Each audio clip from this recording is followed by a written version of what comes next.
안녕하세요. 짜증낸 남자 짜나입니다. 오늘의 부제목 G7 사진에서 남아공 대통령 잘라낸 정부.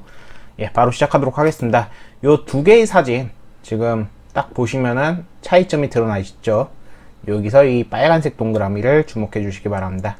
위의 사진은 여기까지가 잘린 느낌이고 여기까지만 잘려 있고 현재 원본이고, 그 다음에 자기네 정부가, 우리나라 정부가 지금 아주 G7에서 잘했다라는 느낌을 주는 사진입니다. 위와 아래는 확실하게 차이가 있죠. 여기 계시냐 잘렸냐. 자, 그대로 정부가 문재인 대통령이 참여한 G7 정상회의 홍보 과정에서 단체 사진에서 남아프리카 대통령 사진을 잘라낸 것으로 14일 나타났다. 정부 측은 이미지 제작 과정에서 빚어진 실수라는 입장. 하지만 온라인 커뮤니티를 중심으로 정상회담 사진까지 조작한 것이냐, 문 대통령을 가운데로 당기기 위해 의도적으로 삭제한 것이 아니냐 라는 등의 비판이 나오고 있다고 합니다. 자, 13일 G7 정상회의로 영국 코넬 요 분이 문 대통령을 비롯한 각국 정상들의 단체 사진을 SNS 공식 사이트 등에 올렸었고, 앞줄 가운데 영국의 보리스 존슨 총리 양 옆으로 이렇게 대통령, 문 대통령 이렇게 서 있는 거죠. 서 계시고 해서 요건 다 이렇게 해가지고 결국에 정상회담의 단체 사진에서 일부 국가 수반만 도려내는 행위는 외교적 결례에 해당한다 라는 게 이번 기사의 핵심입니다. 정부는 홍보 포스터에서 이 사진, 이 모습이 대한민국의 위상이라면서, 즉 여기서 첫 번째 사진, 요 사진이죠. 요것이 대한민국의 위상이라면서 우리가 이만큼 왔다고 했는데 위대한 국민들과 정부가 함께 해온 피땀 어린 노력의 결과라면서 이렇게 모두 국민 덕분이라면서 막 이렇게 자화자찬하고 있는데, 이러한 댓글들도 있고요. 차마 읽진 않겠습니다. 하지만 사진 원본은 외신을 통해서 이미 널리 공개된 상태였고, 정부가 배포한 편집본에서 남아공 대통령이 잘려나간 것이 확인되자 온라인 커뮤니티를 중심으로 대한민국 위상을 돋보이게 하기 위해서 남아공 대통령을 의도적으로 잘라지 않았냐, 더한 날조와 선동을 가져와 보라, 남아공에서도 이런 곳이 있을까 하는 비판이 제기됐다고 합니다. 7일 라마포마 남아공 대통령이 배석한 각국 정상 가운데 유일한 흑인이라는 점에서 자칫 인종차별 문제가 될 수 있다는 지적도 나왔습니다. 논란이 커지자 이 문화체육관광부 국민소통실에서는 이날 원본 사진으로 바꾼 홍보물을 다시 올리면서 결국 다시 올리고, 이미지 제작 과정에서 실수가 있었다며 수정되었다며 콘텐츠 제작보다 더욱 신경을 기울이겠다고 다시금 어쨌든 변명을 했죠. 변명을 했습니다. 우리들 잘못이 아니다, 쟤네가 이미지 수정하면서 잘못했다 하면서 그랬습니다. 그래서 결국엔 문 대통령을 돋보이게 하려는 것이 아니라 단순한 제작상의 실수라면서 또 회피하고 있죠. 자, 사실 G7이 왜 모였을까에 대해서는, 자, 북한과 중국에 대한 그쵸, 중국과 북한의 중국을 견제하고 북한 핵에 대한 비판을 하기 위해서 모인 것도 어느 정도 있죠. 자, G7 공동성명, 북이 꺼려지는 검증 가능한 비핵화, 제재 준수, 인권 존중 모두 언급을 했다고 합니다. 즉, 한국에 저는 항상 얘기했습니다. 지금 한국 정부는 중국한테 나라를 넘겨주고 있지 않냐, 또한 북한에게 굽신거리고 있지 않냐, 중국에도 굽신거리고 있고요.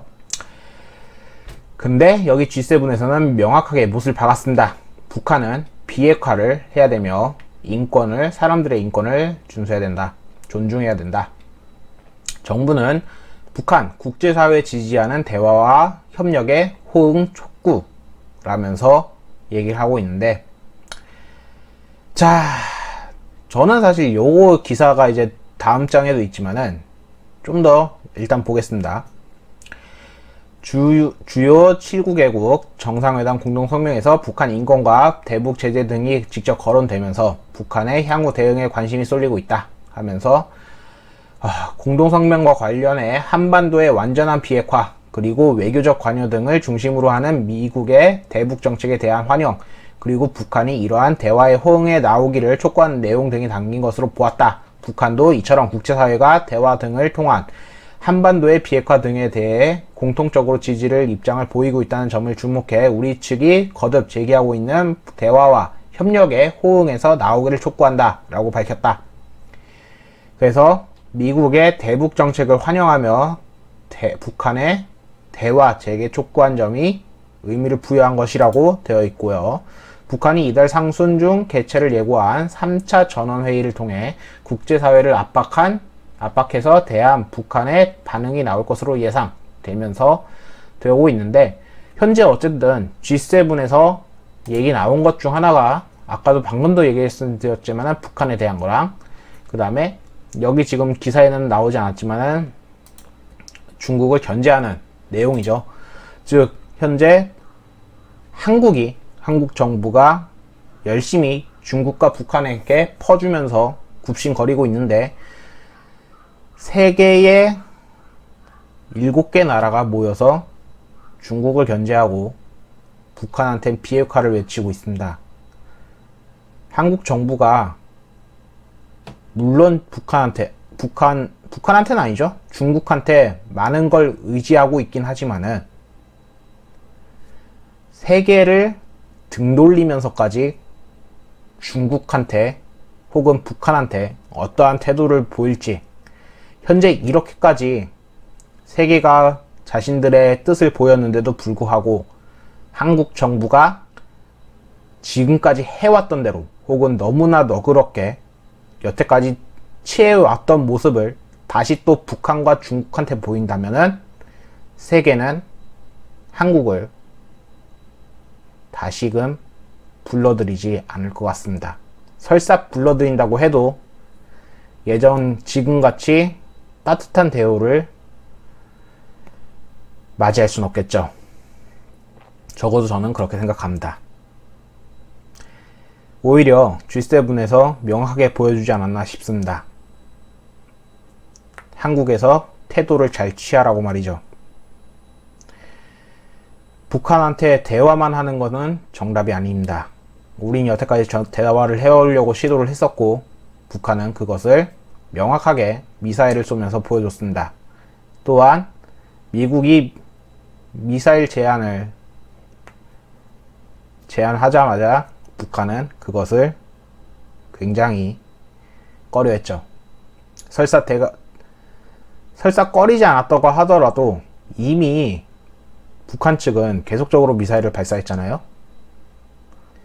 진짜 친구라고 생각했으면은 결코 미사일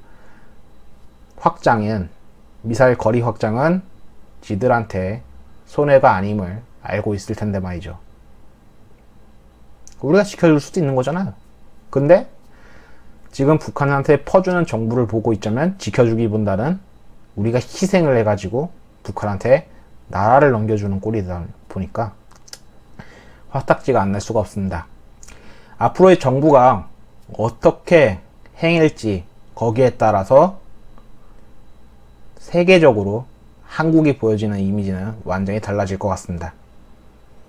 감사합니다. 짜남이었습니다.